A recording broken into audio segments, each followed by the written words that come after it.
Hi everybody, welcome to the UEA's Nursing Podcast. My name's Joe Ellis-Gage and we have a Meet the Lecturer episode, and today we've got Mark. Hi Mark.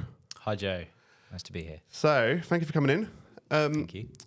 The idea behind our Meet the Lecturer episodes is that our students get to find out a little bit about the people that will be teaching them or their advisors, and we can find out a bit more about your kind of career and your history and how you've got to be where you are. Yeah. So if you could just start with a really brief introduction. Who are you and what's your role? Yeah, sure. So my name's Mark Mawson. I am a clinical skills lecturer, principally. So I am more involved in the helping students with the acquisition of clinical skills that they're going to need in their sort of healthcare careers. Yeah, brilliant. And you also have some advisees as well, so you might be allocated to students as their advisor as well. Absolutely, yeah. So within that role is other little sort of sub roles, including sort of like personal advice. Yeah, so it's not just when you're teaching, there's some extra bits to it. Yeah. Cool, okay. So that's kind of what you do now, but we want to find out how you got to this point. So obviously at some point you've gone and done your nurse training. How and when and why did you get into nursing? I suppose it's a bit of a family trade, to be honest. My mum was a nurse. Can I say hello to my mum? You can say hello to your mum. Hi, mum. That means we've got one viewer, so that's good. Brilliant. My dad was paramedic. My other half is a neurology specialist nurse. So it's quite sort of organic, really, that I sort of follow suit, and I'm a nurse as well. I've sort of done my training here, which is lovely because it's nice to sort of be back and be here, obviously in an employed role now. And I started my career in vascular surgery at the hospital just over the road at the North of Norwich. Did that for some years.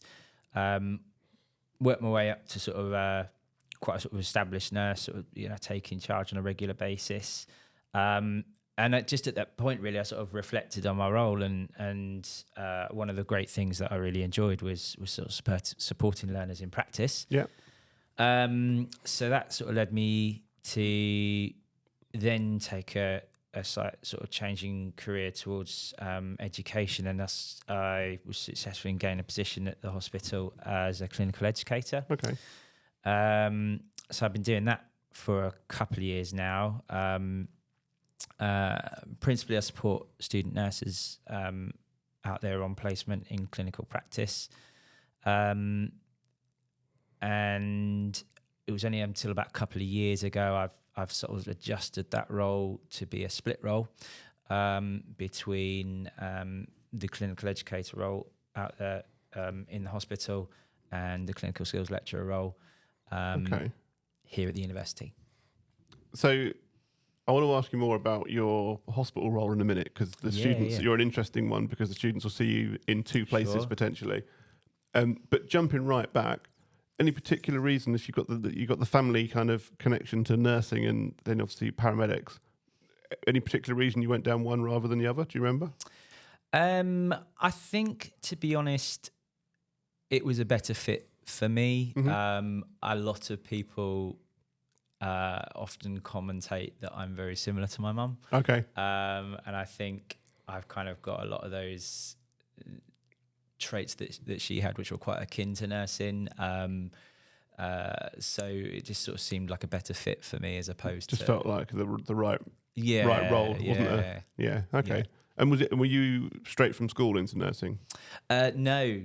I actually did about 2 or 3 years as a carer, which I think was really, really valuable experience in retrospect, because I think that really did convince myself that it was the right fit for me and something that I needed to, pursue as a career. So, I did that in a nursing home before then going on to do my training. Yeah, so and we get quite a lot of students who've had experience in caring roles of some kind or another that have then led onto it, and generally it's pretty good grounding for coming and doing your nursing training, isn't it? Yeah. And then another thing that's interesting is students often think, especially when they're early on in their training, they're like, I don't know what I'm going to do after I finish. And they think, well, how do I know? How do I know which bit of nursing's for me? Did you always said you went straight into vascular surgery? Was that just an accident? Was that a pre-planned thing that you knew that's where you wanted to end up?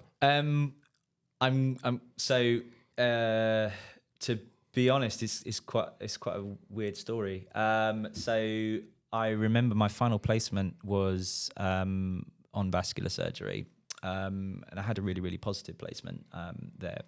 And I remember it like it was yesterday that I was doing a drug round with one of the nurses, one of the members of staff on there, and I was discussing how I was about to qualify, and he turned around and just said like, "Oh, you should get a job here," and I was a bit like, "Yeah, I might consider," sort of just thinking there might be sort of several days just to kind of mull that over, but it just turned out he said no, like literally just go now, ask the sister, and I did, and I basically remember like yesterday, I remember knocking on their door and just asked, have you got any jobs here, and she agreed, and the rest is history really. So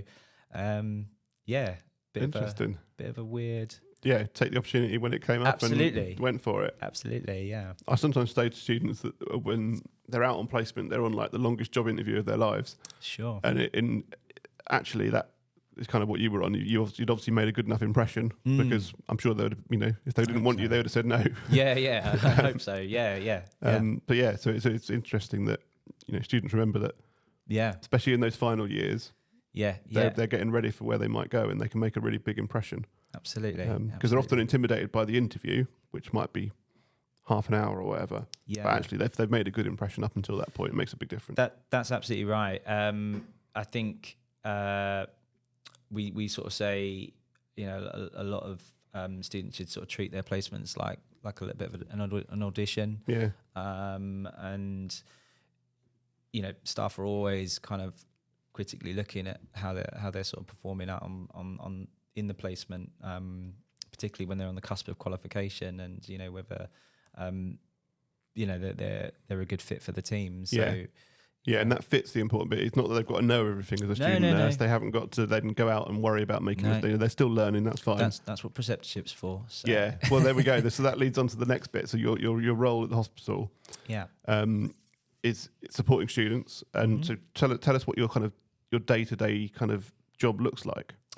Yeah, so it is a bit of a mixed bag in clinical education. So primarily it's to support pre-reg student nurses, which is something that I am really, really passionate about. It's kind of why I wanted to get into the role.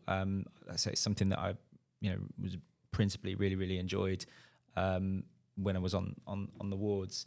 So that can vary from supporting them in practice if they're struggling learners, to sort of facilitate them with assessments, those sorts of bits and pieces.